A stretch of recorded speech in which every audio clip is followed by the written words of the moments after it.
चलिए अब बात करते हैं किचन से जुड़े उन नियमों की जिसकी अनदेखी आप अक्सर करते हैं, लेकिन आप उन बातों की इंपॉर्टेंस को नहीं जानते हैं। क्या है किचन से जुड़े वो नियम, आइए जानते हैं इस बारे में। पंडित जी, किचन से जुड़े वो कौन से नियम है जिनकी अनदेखी करना हम पर भारी पड़ सकता है?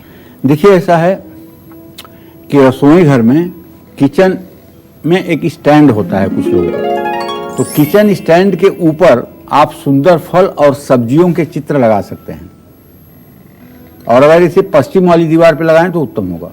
दूसरी बात, अगर घर की ऊंचाई आपके फर्श से फ्लोर की ऊंचाई 10.5 फीट के ऊपर है, तो आप अपने पूरब की दीवार पर एक सुंदर सा मां अन्नपूर्णा का प्यारा सा चित्र आपको लगा देना चाहिए, और एक चंदन की जो रेडीमेड माला आती है उसको सदा सर्वदा के ऊपर उनको चढ़ा देनी चाहिए।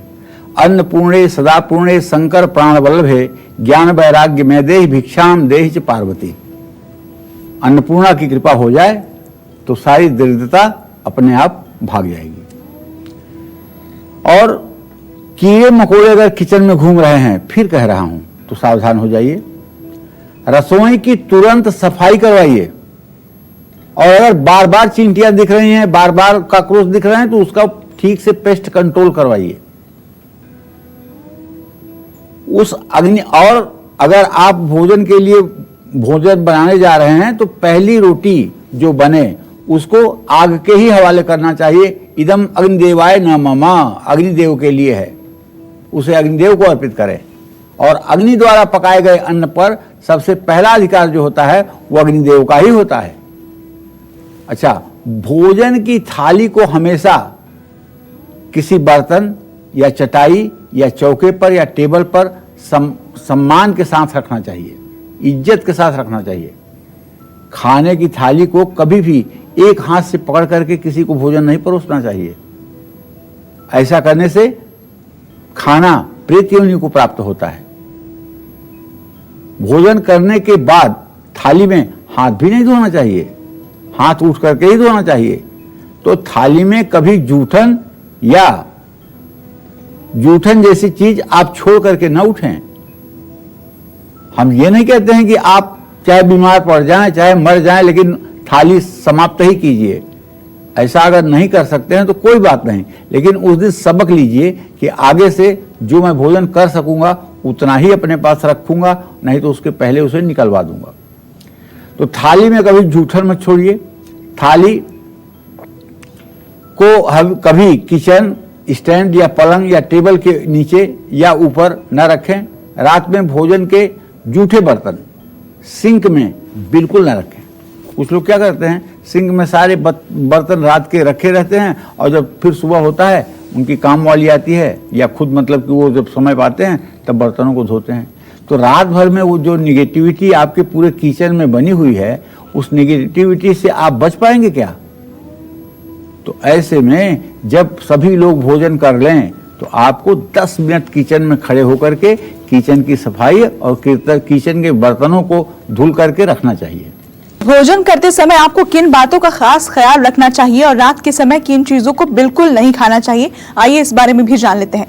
पंडित जी, किचन से जुड़े तमाम नियम आपने बता दिए, अब जाते जाते दर्शकों को भोजन से जुड़े नियम भी बता दीजिए। हाँ, देखिए, भोजन से अगर आप बचपन में भोजन कभी दक्षिण मुंह करके बैठे होंगे तो आपके घर वाले कहेंगे दक्षिण मुंह करके भोजन ना करो, पिता की आयु कम होती है।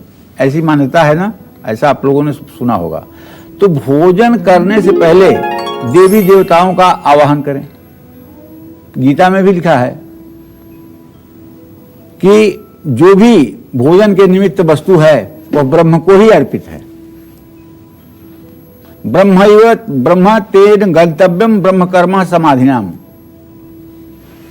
तो कहने का मतलब कि भगवान का, श्री हरि विष्णु का मन में ध्यान करिए और उनसे कहिए कि हे भगवान, ये जो कुछ भी नैवेद्य हमारे पास उपलब्ध है इसे आप स्वीकार करें, और यह आपका प्रसाद हो जाए, हमारे मन मस्तिष्क को सुचारू रूप से गतिशील बनाए। ये प्रसाद मैं आपका जब सेवन करूं। भोजन करते समय ज़्यादा बातचीत नहीं करनी चाहिए, और भोजन करते समय क्रोध तो बिल्कुल नहीं करना चाहिए। देखिए, भोजन करते समय कुछ लोग क्रोध करते हैं। मैं आपको बताऊं, मैं भी करता था क्रोध भोजन करते समय। लेकिन एक बार मैं क्रोध कर रहा था और मेरे पिताजी वहीं पर खड़े थे। उन्होंने कहा, सुरेश, ये स्वाद और विवाद, इन दोनों चीज़ों से अपने को अगर अलग रख लो तो बेटा सुखी रहोगे। उसके बाद से मैं अब कभी नहीं कहता हूं कि नमक कम है कि ज़्यादा, तेल ज़्यादा है कि कम है। स्वाद और विवाद, सचमुच में अगर ये दो चीज़ों पर हम अपना पकड़ बना लें तो जिंदगी के काफ़ी काम आसान हो जाते हैं। इसलिए स्वाद और विवाद से बचना है। रात में चावल, दही और सत्तू का सेवन करने से भी लक्ष्मी का निरादर होता है। समृद्धि चाहने वालों को और जिन व्यक्तियों को आर्थिक कष्ट है उनको इन सभी चीज़ों का सेवन रात में नहीं करना चाहिए। भोजन हमेशा पूर्व या उत्तर की तरह ही मुंह करके करना चाहिए। राहु की शांति के लिए रसोई में बैठ करके आप भोजन कर सकते हैं। जूते पहन करके कभी भोजन नहीं करना चाहिए। हफ्ते में एक बार गुरुवार को छोड़कर रसोई की सफाई जरूर करिए। जय मां विंध्यवासिनी। नमस्कार, मैं हूं मानक गुप्ता। अगर आपको हमारा ये वीडियो पसंद आया हो तो इसे लाइक और शेयर जरूर करें और हाँ, हमें सब्सक्राइब और फॉलो करना ना भूलें ताकि आप देश और दुनिया की कोई खबर मिस ना करें। तो जुड़े रहिए हमारे साथ और देखते रहिए न्यूज़ 24।